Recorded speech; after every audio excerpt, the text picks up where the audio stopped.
Welcome to another episode of Football Scientific with me, Aaron Sauter. I'm a writer for the UFL News Hub and the CFL News Hub. I cover the San Antonio Brahmas of the UFL, the Hamilton Tigercats of the CFL. I cover the Indoor Football League, the IFL. I cover the NAL, the National Arena League, and the ELF, the European League of Football. Today, me and my co-host, Timmy the Trash Talking Tiger Shark, we have a wild show for you. We're going all over the place with things today. There's a lot of stories out there. There's some controversies. There's some things going on. It's pretty crazy to get your mind around. Pretty mind-blowing, okay? Pretty mind-blowing stuff out there. So we're going to talk about it all today on Football Scientific. Remember, if you like what we're talking about or you want me to talk about something else, let me know in the chat. And also, subscribe to the channel, like the video. You get a chance to customize. If you don't like what we're doing, tell me. Let's go. Let's pick it up. Let's do it. Okay? Let me know what we're doing good and what we're doing bad. And let's get these subscribers up to 1,000. Boom. Let's get a sponsorship. Boom. Let's have a great time talking about football. Boom. Okay, so first, last week, IFL predictions. Mental note, tomorrow will be my prediction show. I'll predict week 2 games from the IFL, week 4 games from the NAL, and week 1 games from the UFL. Okay? Assuming they're going to play. We'll talk about that, okay? But last week in the IFL, I went 1-2. Ew. 1-2. Ew. Here's what you got to know about these indoor leagues, man. The first couple weeks are tough to predict. I collect data. I go through, I look for trends, but in the first week, there's so much movement in rosters. There's so many adjustments. There's so many variables, and there's no data to go from. There's no trends to read. So someone like me who's an analyst, analytical mind, it's hard to get the first week right. Second week will be tough too, because last week they played 3 games, now they're playing 6 games this week, okay? That's way more games, way more teams playing their first game. Honestly, the first couple of games are tough because the league is very, volatile. The league is volatile. The higher you go in football, the less volatile it is, and the easier it is to predict things. The lower the level, for example, the NAL, extremely volatile. Hard to predict. I never expected the Carolina Cobras to get shut out by the Columbus Lions. This week, I'm going to take those things. I watched some film. I collected some data. I looked at the stats. I got better projections. In the NAL, I went 1-1. I expect to go 3-0 in the NAL. I expect to go 6-0. 6-0 in the IFL. And you can bet on those games through DraftKings. I'm not saying you should. I'm not going to gamble. Gambling's bad, kids. But if you do it as an adult, don't use my predictions and blame me. If you use my predictions, you might win. You'll probably win a ton of money. But don't blame me. Okay? All right. So, doing my research. Our research. We're researching together. Okay, we're researching together. We found a list of power rankings produced by the IFL about their quarterbacks. Now, why is that important? Because the key player on any indoor football league's team are their quarterbacks, okay? So if you have a good understanding of their quarterback, you have a decent understanding of how they're going to play games, okay? Now here's what I know. If you want to win IFL, you need a dual threat quarterback. You need to be able to run the ball. You need to be able to throw completions. Crossing routes are money. Deep crossing routes, shallow crossing routes. Crossing routes are money. It's hard to complete vertical routes in such a small arena, okay? You would think, being 50 yards long, it's easy to complete the go ball. But teams are manning up. They're going to stay on your back hip. There's not a lot of space, not a lot of room for error. Crossing routes are money in the indoor football world, okay? So, with that in mind, let's look at these quarterbacks. I'm going off the GoIFL.com quarterback rankings. I'm just going to add my own commentary to this, okay? So first, their number 1 quarterback is Jerome Johnson for the Vegas Nighthawks. He was the MVP last year. Here's the thing about Jerome Johnson. Dual threat quarterback. Probably the prototype for what you need in the IFL to win games. Can throw a good ball. Sometimes inconsistent from the pocket, okay? So if he's on the run, throws a strike every time. Hard to stop, okay? give him some time to run around. He may take off and pick up 20 yards. He might throw the ball 30 yards, deep crossing route, and pick up a touchdown. Tough to stop. If I was going to face Jerome Johnson, I would contain him and then tighten up my man coverage and send a backer to basically spy him and force him to throw vertical passes. That's the hardest pass to complete in arena football. Okay? But he's the top quarterback according to the IFL themselves. Okay? Caleb Barker for the Jacksonville Sharks is number 2. And it showed. Last week, he played extremely well against the Massachusetts Pirates. He came out looking great. Crossing route, crossing route, crossing route. Throw it on the run. Throw a hitch. Boom. Touchdown. Okay? That's what you're going to see in this league. It's fun to watch. It's like a little bit of backyard football. You know what I'm saying? I like backyard football. I like creating arena-style games with regular football. It's fun. Your quarterback runs around, finds it, boom, whips it in there. That's what IFL's like. It's very exciting football. Caleb Barker, number 2 quarterback. Number 3, TJ Edwards. In my mind, TJ Edwards is a better runner than he is a passer. Okay? Better runner than he is a passer. Former MVP. 2 years ago, won the MVP. Okay? Played for the Frisco Fighters. Got to help the TJ Edwards help the Tulsa Oilers upset the San Antonio Gunslingers. Mile upset. Not really. They're the Tulsa Fighters. They're 2 teams combined. Okay? This should be tough. TJ Edwards, once again, he can throw the ball, but he would rather run it. And if you get him back there and you man these guys up, he's going to take off and go. Tough guy to stop. Similar to Jerome Johnson. The prototype is there. Okay, the prototype is there. Crossing routes, deep crossing routes, occasionally a deep ball, take off and run. If you can do that, quarterback, you're going to win a lot of IFL games. Okay. Number 4, Drew Powell. Drew Powell, Arizona Rattlers. They have him as number 4. He's very similar to TJ Edwards. TJ Edwards learned his style of play from Drew Powell. Why do I say that? Because TJ Edwards was at Arizona as Drew Powell's backup before he went to Frisco. And Drew Powell, who's been a arena ball for a while, taught TJ Edwards how to win these games. Okay? Now, recently, the Arizona Rattlers added back Dalton Sneed. Dalton Sneed, who helped them win the IFL National Championship last year, is back with the team. So now they got Drew Powell and Dalton Sneed. Dalton Sneed, a little bit better passer, not quite as good a runner, but can do both. He's won 2 IFL National Championships. That's a huge edge for the Arizona Rattlers.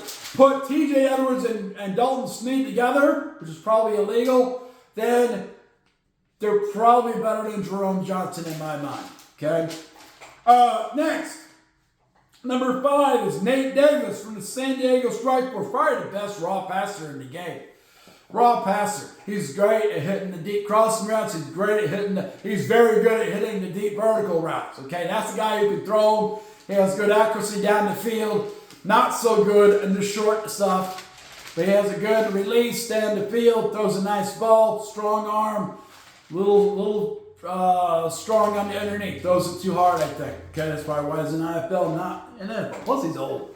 That's another reason why he's in the IFL. But he's a solid passer. He throws a good deep ball. He throws a good deep crosser. Will pick up some yards. Okay. Also, occasionally throw some interceptions. That's what's going to happen when you're a heavy passing team in the IFL. He's not a dual threat quarterback. That's why they have a ceiling of like 3rd or 4th place in the conference as their top performance because he's not a dual threat quarterback. Okay.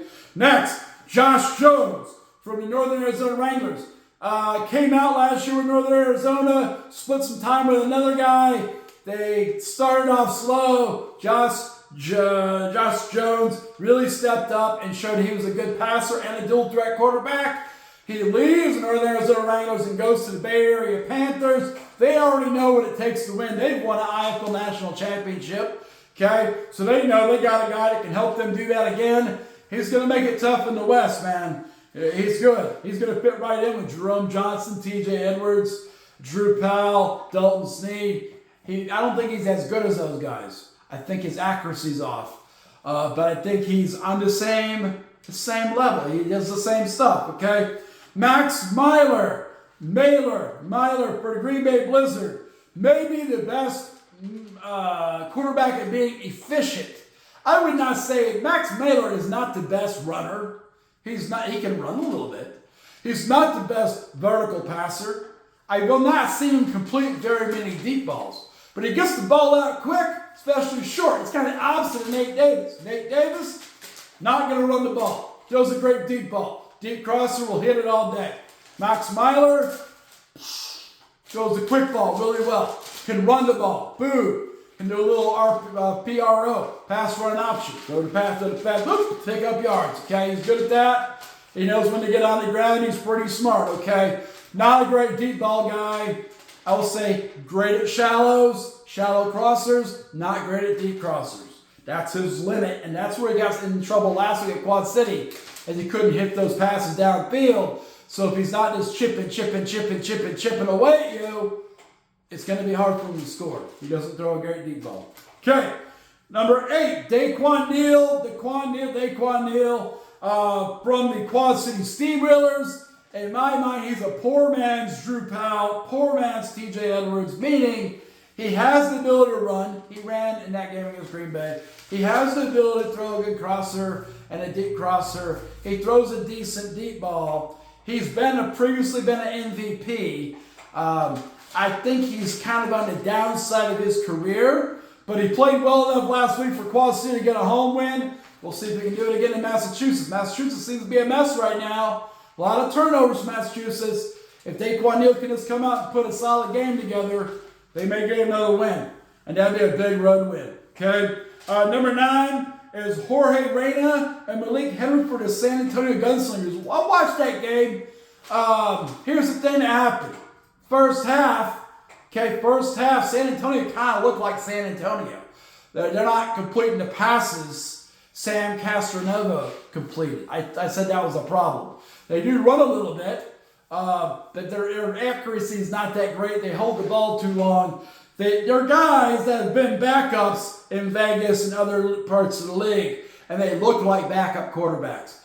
Those guys need to figure it out. You got to figure it out if San Antonio's going to make some noise. It's going to live up to my expectations to make the playoffs this year. Quarterback's got to figure it out. Everything else looked the same to me. Okay, defense wasn't great, although they did get a lot of pressure on Tulsa Oilers quarterback TJ Edwards. Okay, better than last year, still not great, better than last year. Offense was not as explosive, a lot of inefficiency. Max Myler would probably make that offense awesome.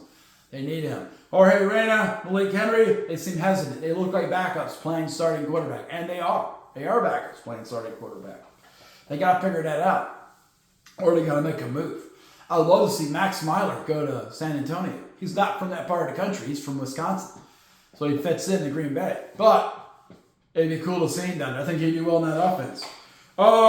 Boom, number 10, Charles McCullum for the Tucson Sugar Skulls. I've seen him play.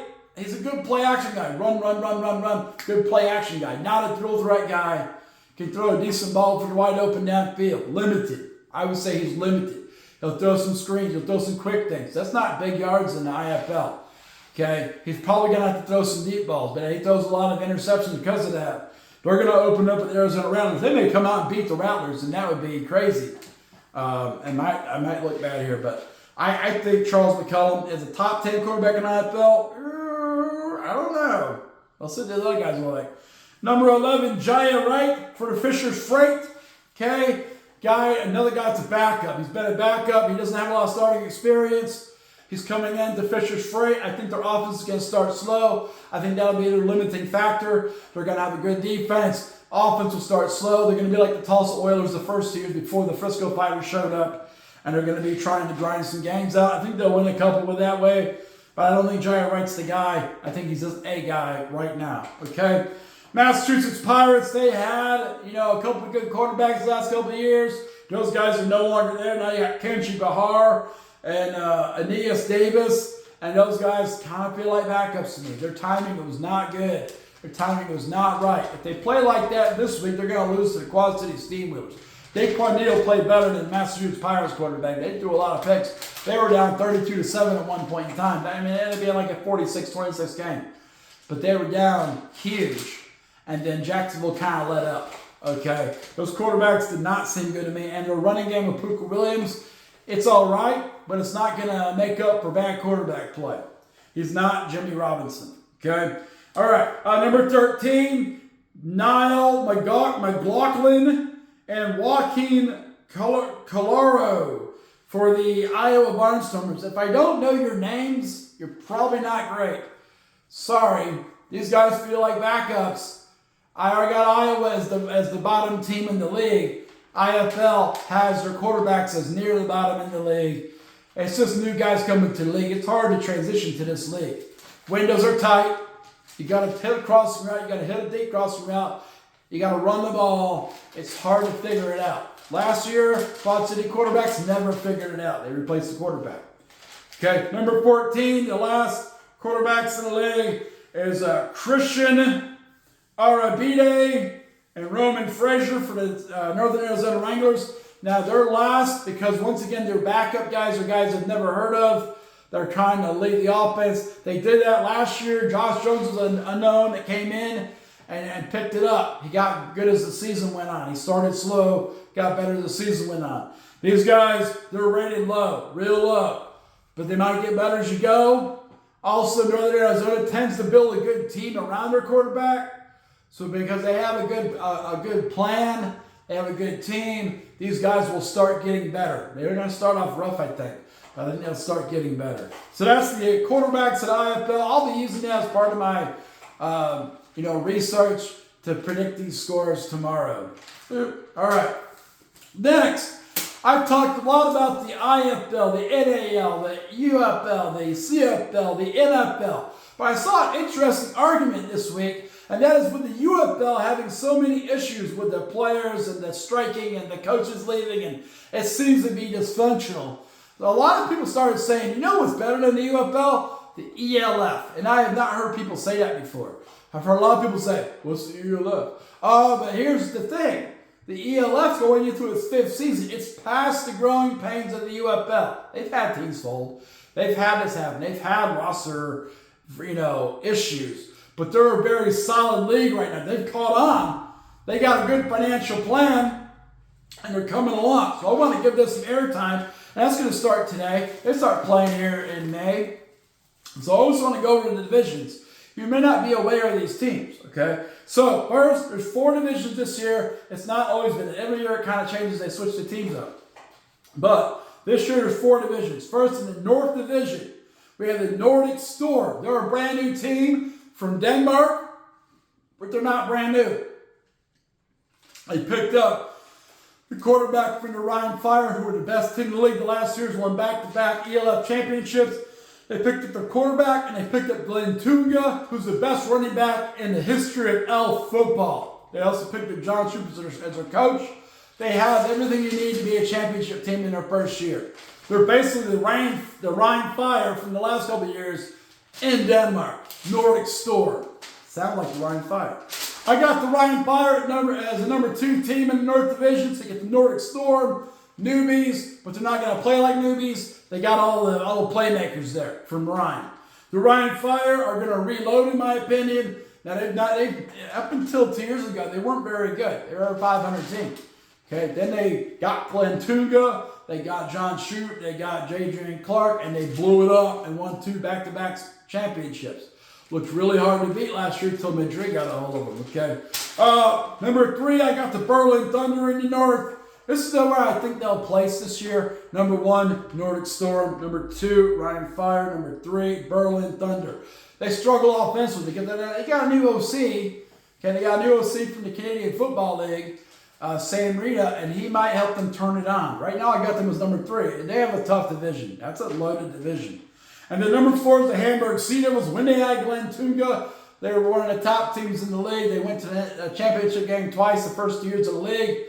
Lost both times to Vienna Vikings and Frankfurt Galaxy.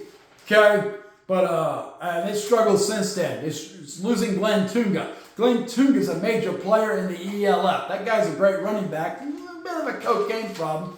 He's from Great Britain. They have a little bit different laws there. I think it's why he's in Denmark, because they have a lot of different drug laws. Not saying he's a druggie. I'm just saying he got suspended for half a season for cocaine use. Hamburg Sea Devils, I think they're going to struggle in that division. That division's loaded from top to bottom. Nordic Storm, Rhein Fire, Berlin Thunder, Hamburg Sea Devils are traditional power. Last couple of years they've been horrible since Glenn Tunga left. They got to figure it out. That's a tough division. We'll see what they do. They'll beat other divisions. That's a strong division. Next, we have the East Division. Boo! Yeah, the first best team in the East Division is the Vienna Vikings. Okay, they made a championship game last year. They won a championship a couple of years ago, beat the Hamburg Sea Devils, but this year they lost to the Rhein Fire. But they made it, and they're a very good team. They're probably the best team in the East Division, partially because the East Division is not good.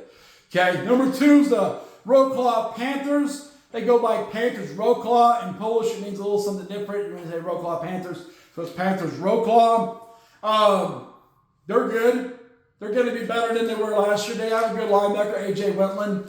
Okay, they had some quarterback issues last year. They had been a playoff team, not the best in the league, a consistent playoff team. Last year, they had some major quarterback issues, and then they didn't make the playoffs. So we'll see if they get it back together. They're building a strong defense. You got to have defense to win the ELF. Number 3 is the Fehérvár and Throners. Last year, they made a bunch of moves. It seemed like they were going to breakout season, and they didn't have a breakout season. They struggled.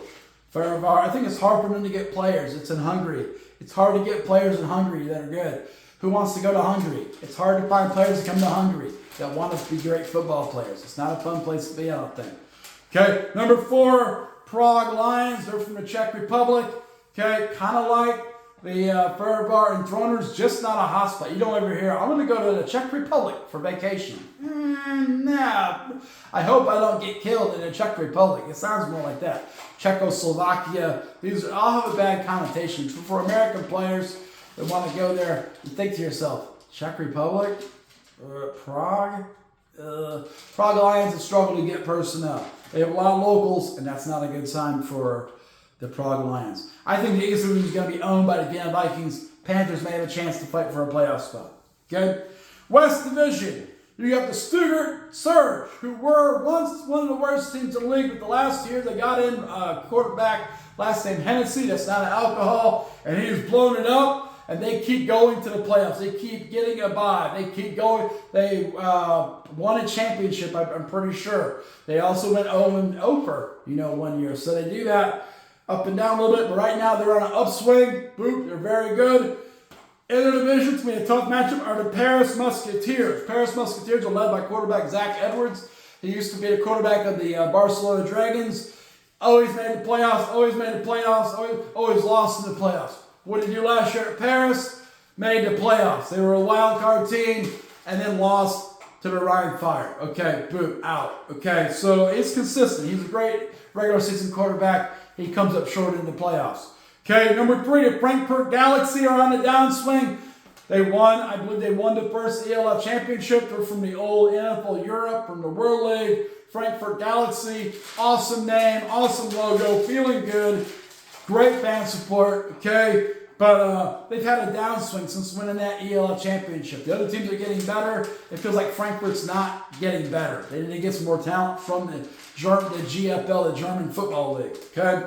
And then number 4, the Cologne Centurions. They also are a late offshoot off NFL Europe back in the day. The Cologne Centurions are kind of like the Berlin Thunder. They've never got a good foothold on being a good team. They compete well. They play hard. They turn the ball over a lot when they don't need to. I think in that division, Stuttgart Surge, Paris Musketeers are going to be hard to beat. Frankfurt's going to be in there. That's another loaded division. These divisions are tough, okay? In the South Division, you got the Madrid Bravos. Last year was their first year. They came out and got crazy. They got so crazy it killed the Barcelona Dragons. That's supposed to be a big rival. They beat them so badly. They blew them out so badly. Barcelona packed it up, out of the league. That's an old NFL Europe World League team that's gone now because of Madrid Bravos. They're bringing it. They're bringing it, okay? Then, number 2, the Munich Ravens made the playoffs last year. They've been they were expansion teams years ago. They were not very good, but then they started building up, and then they slipped into the playoffs. They have a good defense. Okay, Munich Ravens in Munich, Germany. Okay, they're pretty good. They have a very championship contender. They lost in the first round, I think, to Madrid. But they're decent. Number 3, the Tyrol Raiders. Raiders Tyrol, T-Roll, whatever. They're kind of like the Roll Call Panthers, okay, where they've been good in the past. Last year, they had huge quarterback issues. They kept going a different quarterback every week. You're not going to win games doing that. And if you have an American quarterback for the first time, it's really hard for Americans to figure out how to win in the ELF. Once they do, they get rolling. Vienna Vikings, American quarterback. Nordic Storm, American quarterback. Stuttgart Surge, American quarterback. Once they get rolling, they do it. And Madrid Bravos, American quarterback. Once they get rolling, they do very well. But it takes them a second to get rolling, okay? And then number 4, the Helvetic Mercenaries from Switzerland. This is a team, everyone wants to see them get better. I think everyone wants to see them get better. But you're in Switzerland. I think it shouldn't be a tough place to get players, you know? But it seems to be a weird region. Helvetic is a region in Switzerland. And they're mercenaries. They used to be called the Guards. I think mercenaries are a cooler name. But they've had a hard time getting a foothold. They need to have a breakout season. They're very similar to the Faribar Enthroners and the Prague Lions, where they just don't seem to get it going. You know what I'm saying? They did win a few more games last year, though. All right. That's the ELF. We're going to do some power ranking for them maybe next week. Boop. Okay. UFL. UFL starts playing this weekend. But they're still having a bunch of swirling action going on. So first, in case you didn't pay attention earlier this week, Reggie Barlow, the head coach of the DC Defenders, and the UFL DC Defenders, and the XFL Conference, their head coach, Reggie Barlow, got the job as the head coach at Tennessee State University. He's out. Boom. Week before the season starts. They're playing this week against the Birmingham Stallions. That's the best team in the league. Okay? Head coach is gone. Boom. Interim head coach Shannon Harris stepped up and is going to lead the team. Okay? Offense coordinator Fred Keiss was still there. Defense coordinator Greg Williams was still there. It seems like you only lost the one guy. So then you're going to just keep it rolling. You know what I'm saying? Hopefully that's how it's going to be. But we heard reports today that Reggie Barlow's going to take the rest of those assistants with him. Maybe not today. Maybe not in the next couple of weeks. But in the future. So in 2026 for sure, that whole staff's going to be gutted and have to be rebuilt. The only possible person returning is General Manager Bon Hutchins, unless he taps out like so many people have been doing. Okay, so right now, Fred Keiss is definitely going to Tennessee State today. I don't know. He might coach a few games. He might coach all the games. It's hard to say, but he has a limited timeline. Defensive coordinator Greg Williams, they thought he was going to stay in DC. Nope, he got tapped to Tennessee State too. Tennessee State's going to have a great coaching staff. Okay, that's bad for the DC Defenders. That's going to change how I feel about that game. Last year, the DC Defenders, even though they weren't great, were really tough against the Birmingham Stallions. If you're losing all these coaches, you're losing all this continuity. I think it makes it difficult for the players to keep things rolling. Okay, Houston Roughnecks. Head coach C.J. Johnson, not a coach I have a lot of respect for. I don't think he's a very good coach in the UFL. That's one reason why the Houston Roughnecks are not that great. Okay, but he is named the starting quarterback. That helps a little bit. Named starting quarterback. Quarterback Anthony Brown will be your starter. I think it's better to name a starter and then rotate guys in than to say we're going to split time with these dudes and we have no starters. If you have two quarterbacks, you got no quarterback. So I think it's good to name a starter. Kellen Mond started for San Antonio Brahmas. Anthony Brown started for the Houston Roughnecks. Manny Wilkins started for St. Louis Battlehawks. Luis Perez started for Arlington Renegades. It's good to establish your hierarchy. You can rotate guys in, but you got to know who the guy is. You know what I'm saying? You got to know who you're building your offense around. Otherwise, you'll have no identity. And how's that going to go? Well, it's going to go like the following thing. So everything seems like it's a go for Friday night game against St. Louis Battlehawks versus Houston Roughnecks to start the season. San Antonio plays on Saturday, 2 games on Sunday. I'll be going through predictions for that tomorrow. But disturbing news, Michigan Panthers safety Kai Nakua, brother of Puka Nakua from the LA Rams, he said, hey man, it's really difficult trying to get negotiations going on with the UFL management.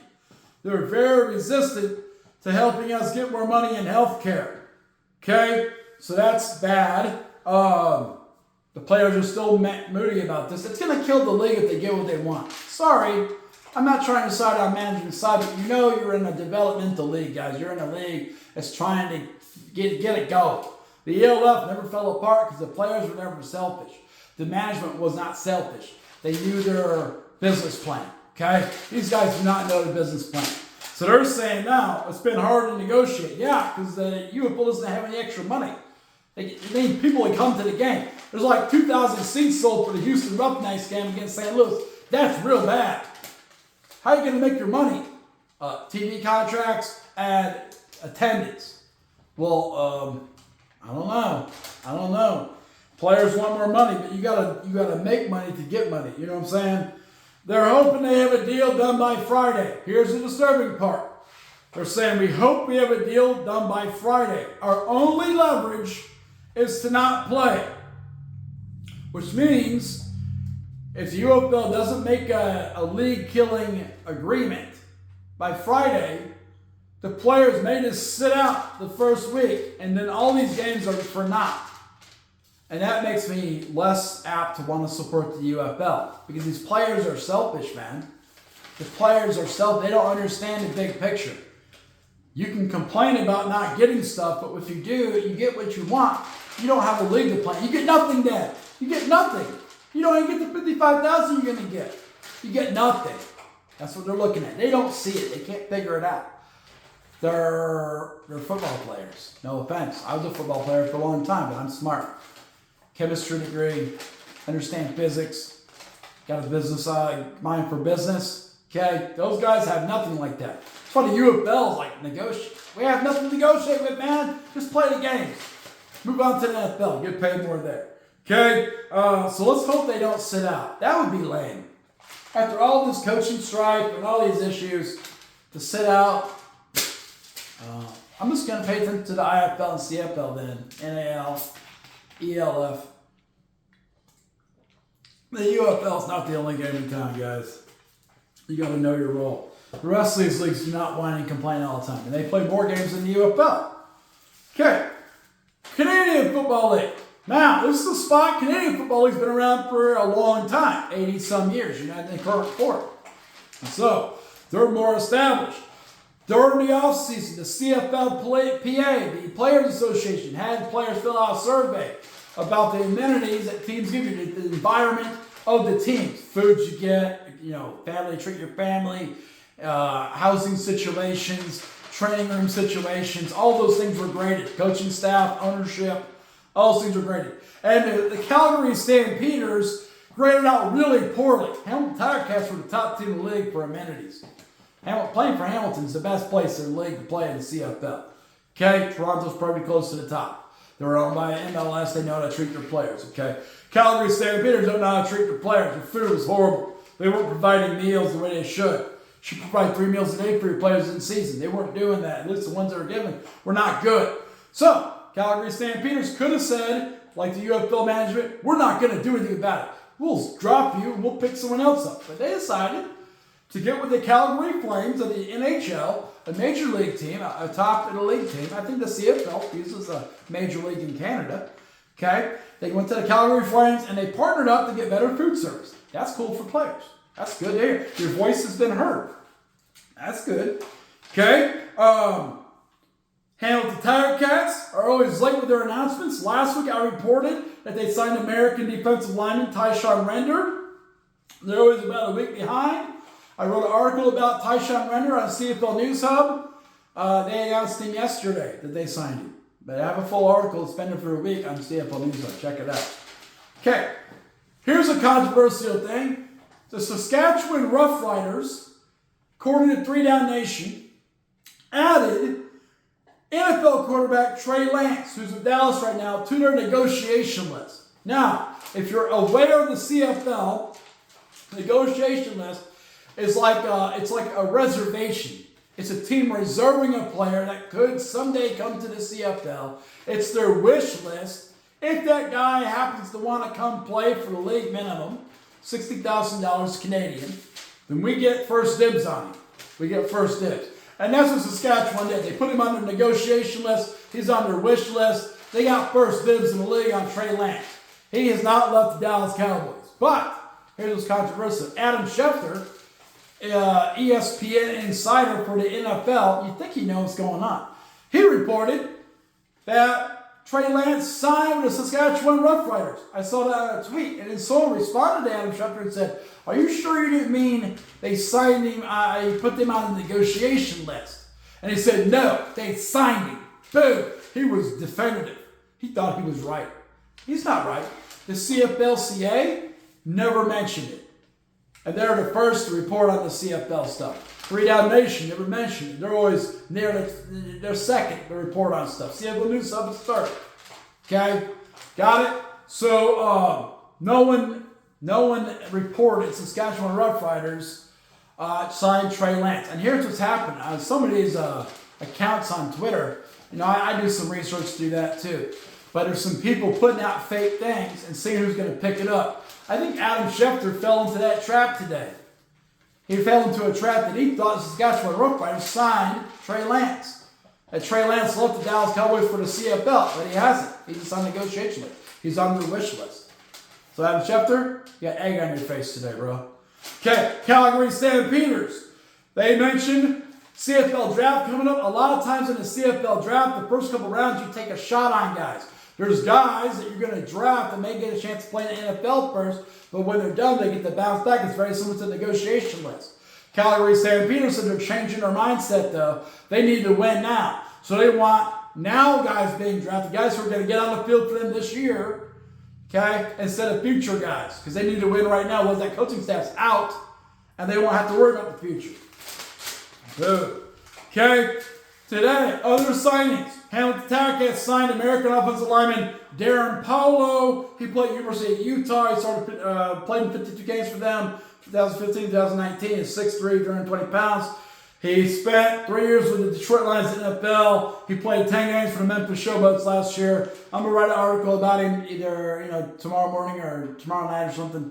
So look out for it on CFL News Hub. They won't report about it on a week. It's going to take them a week to report on it. I just told you. Hamilton Tiger-Cats signed American offensive lineman Darren Paulo. I give you the news today, not next week. Okay? Got it.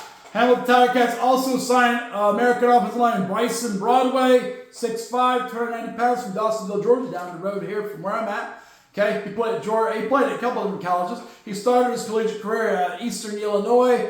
He played 14 games for them, started 10 of those games. He transferred to Georgia State, played 11 games, started all 11 games. Then he transferred to Georgia Southern, 23 games, 13 starts for them. 13 starts came in his 5th year, his final senior year. Looks like a solid player. He's probably just for camp fodder, but you never know. A Georgia guy. We're pretty close to Georgia. Okay. Next, Ottawa Redblacks. They had national wide receiver Jeremy Murphy retired today. He's out. Edmonton Elks signed American defensive back Terrell T.J. Carter from TCU. It's T.J. Carter. His first name's Terrell, though. But he goes by T.J. T.J. Carter. BC Lions signed American wide receiver Victor Bolden Jr. He played at Oregon State. And they released American wide receiver Javion Lofton. So it looks like Victor Bolden Jr. was brought in to replace Javion Lofton. Here's a probably this cat, guys. I remember once Dave Naylor said from CFL.ca from TSN, he said, you never know which of these guys in the offseason will become the next star in the CFL. So you have to report on all of them as if they're going to be a star, because any one of them could become the best ever in this league. You never know who's going to be. So I'm reporting on all of them. Winnipeg Blue Bombers, they signed American defensive back Tay Gowan. He played at Central Florida. They need to get a new defensive back because Brandon Alexander stepped down. Okay, big news. Montreal Alouettes, 2023. They hired as their president and CEO. They hired a guy. I'm looking for his name. Where's his name at? Step down. Either way. All right. So their CEO, their president is stepping down. I didn't write his name down, but he's out anyway. Okay. When they signed him, they went 23-12-1 since 2023. They won a Grey Cup in 2023 when they had an ownership problem. They didn't have ownership, so they brought this dude in. He turned it up. Okay. This Friday, he's done. Boom, he's out. Okay? He feels like he did enough at Montreal. Last year they won the East Division. Okay? He turned it around instantly. Danny McCocha, who's a longtime coach in Montreal, University of Montreal, and also coached the Alouettes for a little bit. He's the general manager. He's just going to step in and take over the senior vice president role of football operations. I don't think they'll miss a lot of beats. I think the old dude fixed them, and now it's just a matter of keeping it rolling. Once you get it set up, it's just a matter of keeping it rolling. That's what the UFL needs to get. Keep it rolling. Not there yet. NFL. Las Vegas Raiders, they signed defensive tackle Leaky Fotu. Minnesota Vikings, they're going back and forth. Okay? They told the quarterback, J.J. McCarthy, you're a starter. Then they said, you're not a starter. Well, today, J.J. McCarthy says, I'm 100% healthy. I was injured last year. Got injured during camp. He's 100% healthy. He's putting it on the ball in their court. Okay? That's going to develop as we go here. Pay attention to J.J. McCarthy's name. Minnesota Vikings. New York Giants, they signed wide receiver Zach Pascal, and they re-signed offensive lineman Aaron Stinney. Seattle Seahawks signed wide receiver Steven Sims. Tampa Bay Buccaneers re-signed offensive lineman Sua Opeta. Okay, Minnesota Vikings back up. Their GM, Kwesi Adofo-Mensah, will not rule out that they're still going to talk to Aaron Rodgers about being a quarterback. Remember, Aaron Rodgers said he wanted to go to Minnesota a couple weeks ago. Minnesota talked to him. They said, nah, we're going J.J. McCarthy. It doesn't make any sense for Aaron Rodgers. But now they're saying, we never said that. We said that, but we didn't say it to J.J. McCarthy. We could still talk to Aaron Rodgers. He might be a good fit. So they're going back and forth. I would not trust the Minnesota Vikings, guys. That's why they don't win Super Bowls. Because you can't trust them. Okay? But Aaron Rodgers may go, you can't trust Aaron Rodgers either. Dude lies all the time. No offense. Okay, I don't want to get snuck up on again, Timmy. Don't get him back here. No, he tried to attack us last week. Dallas Cowboys. They have not contacted Michael Parsons yet. Edge rusher. Still has a year on his contract. Wants to get paid. Wants to extend his contract. They did that with DeMarcus Lawrence. They got burnt. They don't want to do it with Michael Parsons. He wants to stay in the Dallas area. He wants to be a Cowboy. They're having a standoff. Actually not. Cowboys are like, we don't even know you, bro. Show up, they can't. All right. Next. A guy named, so there's a bunch of rumors go around today because people are putting out fake rumors to see who's going to spread them. I try to make sure I credit the people I get my rumors from. So Bruce Dennen says Cleveland Browns are currently negotiating with the Dallas Cowboys and trying to obtain quarterback Dak Prescott. Okay? Is that a real message? Is that a fake message? This time of year with the draft coming up, there's a lot of fake news out there. You got to be careful. But as Bruce Dennen, whoever that is, says Cleveland Browns are trying to negotiate with a trade with the Dallas Cowboys to get Dak Prescott. That would be big news for Dallas. They would need a quarterback then. They don't have Cooper Rush anymore. That's going to put them in a major hole. I don't think they would do that. That doesn't sound like real news. That sounds like fake news. Denver Broncos. They re-signed fullback Mike Barton. Okay, they use a fullback in their offense. Most of the NFL teams use a little fullback a little bit. Tennessee Titans. They signed veteran quarterback Tim Boyle. Tim Boyle's been a journeyman. He spent 6 years in the NFL. He spent time with Green Bay Packers, Detroit Lions, Chicago Bears, New York Jets, Houston Texans, Miami Dolphins, New York. He's just a career backup guy. He's a seat filler. Tennessee Titans picked him up to be a seat filler. Okay. San Francisco 49ers are now actively negotiating with quarterback Brock Purdy for a long-term extension. Remember, that's going to cost them $55 to $60 million for an average quarterback that's only good with loaded weapons, which they've lost a lot of those this year. I would not do that. I would trade him away. I would sign him for $60 million and trade him to the Giants.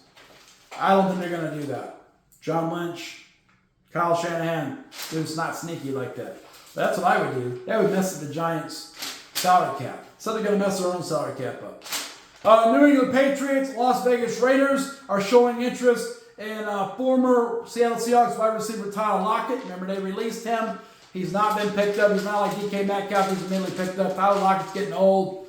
But the Raiders and the Patriots like, we could use him. Patriots just signed Stephon Diggs. They're trying to get better. They're going to have all these fill-in dudes that are coming off the injured list. I don't know what that means for them. Minnesota Vikings, back in the news. I keep going back to them. They're confirming that they could talk to quarterback Aaron Rodgers. Maybe not today, maybe not tomorrow, but sometime. They'll probably still keep talking to him. They don't know. What does that leave J.J. McCarthy? I don't know. It probably makes Aaron Rodgers a bridge quarterback if he goes to the Vikings. Where does that leave the Steelers? A mess. They need to trade the Tennessee Titans for the top pick and get Cam Ward. Aaron Rodgers keeps messing with people. I don't know why they keep doing this. I don't know. Carolina Panthers signed offensive guard Cade Mays. Las Vegas Raiders, they have signed defensive tackle Matthew Butler to exclusive rights tender. New York Giants have signed linebacker Deontay Johnson, not the receiver for the Carolina Panthers. He signed too. But linebacker Deontay Johnson, he signed with the New York Giants. Okay. Next, NFL put out a rules review to the teams, all 32 teams. Said now the nose wipe. This guy that writes football analysis on Twitter reported that the nose wipe gesture for a celebration is now considered a violent gesture and will be a 15-yard penalty, a personal foul for the nose wipe gesture. That sounds silly. San Francisco 49ers have signed defensive lineman Sam Okwuegbunam, 1-year contract. Tennessee Titans, they have signed wide receiver James Prochet. They were professional enough to let him announce it on social media. And then when someone asked about it, they said, yeah, we signed him. That's not very professional for a professional football team. He spent the last years with the Cleveland Browns, though, so he knows exactly how trash teams work. Tennessee Titans, he'll fit right in. So that's a ton of news. I mentioned there will be a lot going on today. Tomorrow, I'm doing my predictions. I noticed on Twitter, I'm getting a lot of handicappers from Las Vegas jumping on my Twitter, watching these videos, I believe, because they understand I have good predictions. Look past the 1 and 2 last week. I got good predictions. I know what I'm talking about. If you're gonna make a decision on something with these teams, let me know. I got insight. It's hard to pick teams in NAL and IFL the first couple of weeks. They're so volatile. But we'll get it right this week, okay? All right. Hope you enjoyed the video. Subscribe to the channel. Like the video. Check out articles on the UFL News Hub about the UFL, CFL News Hub about the CFL. Check out my Substack. And let's pray for the UFL that they get to play this week. Please allow the UFL to play. Thank you. Thank you. Have a good night. Thank you for joining us at Football Scientific.